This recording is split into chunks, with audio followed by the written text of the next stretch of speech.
ये दोनों युवती इसलिए रो रही है कि इसकी मां का आकस्मिक निधन हो गया है, ब्रेन हैमरेज के कारण मौत हो गया है। लेकिन ये दोनों लड़कियां चीख चीख करके कह रही है कि यह सिस्टम ने हमारी मां को मौत दी है। दरअसल ये दोनों बहनें अपनी मां का इलाज कराने मुंगेर सदर अस्पताल आई थी, लेकिन सदर अस्पताल में प्राइवेट अस्पताल के जो एजेंट है उन्होंने बहला फुसला कर निजी नर्सिंग होम भेज दिया, जहां 1 लाख रुपये खर्च होने के बाद स्थिति महिला की जब बिगड़ने लगी तो वह निजी अस्पताल उसे वापस सदर अस्पताल भेज दिया, जहां डॉक्टरों ने मृत घोषित कर दिया। अब ये परिवार यहाँ परेशान है और लोग भी इस हंगामा को देख रहे हैं कि आखिर कैसे सदर अस्पताल में प्राइवेट अस्पताल के एजेंट मरीजों को बहला फुसला कर निजी अस्पताल में भेज रहे हैं। यह घटना सुन लीजिए क्या कह रहे हैं परिजन।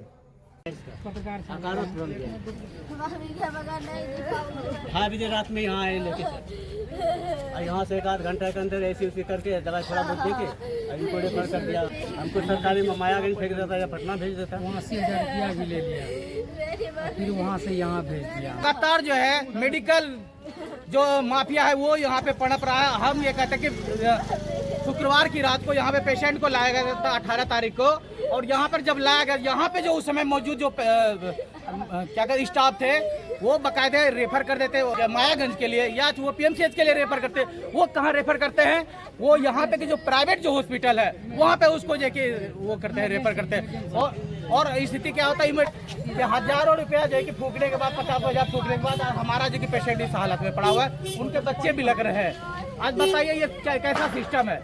ये कहने को तो ये कहते हैं कि ये बहुत अच्छा राज है, ये क्या है, ये जनता की राज है। आम पब्लिक का क्या हाल हो रहा है ये देख सकते हैं आप। तो इलाज के दौरान तो लोग जीता है या मरता है, कुछ तो यही ना होगा, या जिंदा रहेगा या मर जाएगा, ये 2 काम होता है ना अस्पताल में। नहीं, बिल्कुल आप सही बोले कि इलाज के दौरान लोग मरता भी और बचता भी, लेकिन अगर जो है कि इलाज ही नहीं किया जाए और ऐसे जगह पे भेजे सिर्फ मोटी कमीशन के लिए, जहाँ पे कि जो मेडिकल माफिया उसको उस लाश को नोच खाए, सिर्फ अपना पैसा को सिक्के में ढालने के लिए, अपना जो कि तिजोरी भरने के लिए अगर जो कि उस लाश को नोच खाए, तो ऐसे हम व्यवस्था का क्या करेंगे, ऐसे इलाज का क्या करेंगे। तो यहाँ से आपको कहाँ चला गए थे?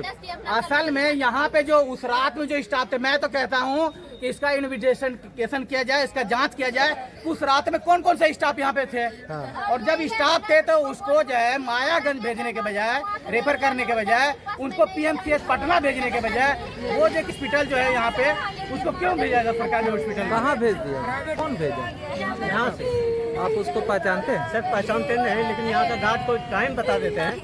रात को आए हैं, यहाँ हर चीज़ करके कागज में बना के वहाँ भेजा है।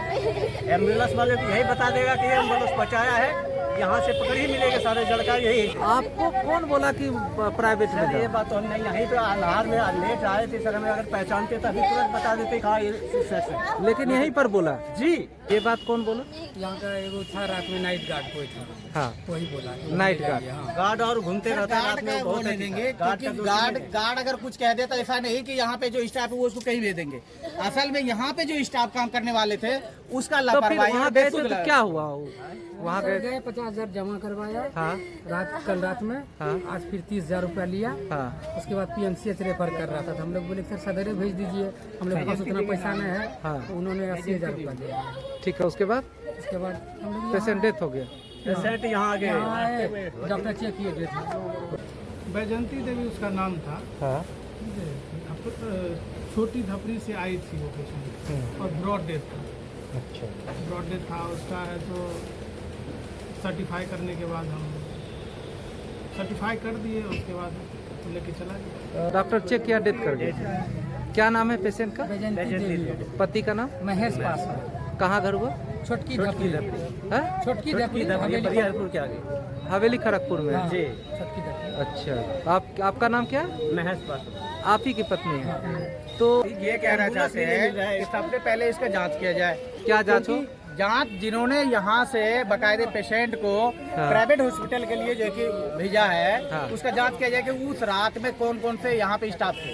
अच्छा। जांच होने के बाद उस पर उचित कार्रवाई किया जाए, क्योंकि ये कोई घटना नहीं है, ये एक मकर जाल है। हम फिर दोहरा बात को कि ये मेडिकल माफिया का जो है कि द्वारा संचालित हो रहा है और उसके गुर्गे यहाँ बैठे हुए हैं। हाँ। ताकि वो प्राइवेट में इसको जाके रेफर किया जा रहा है।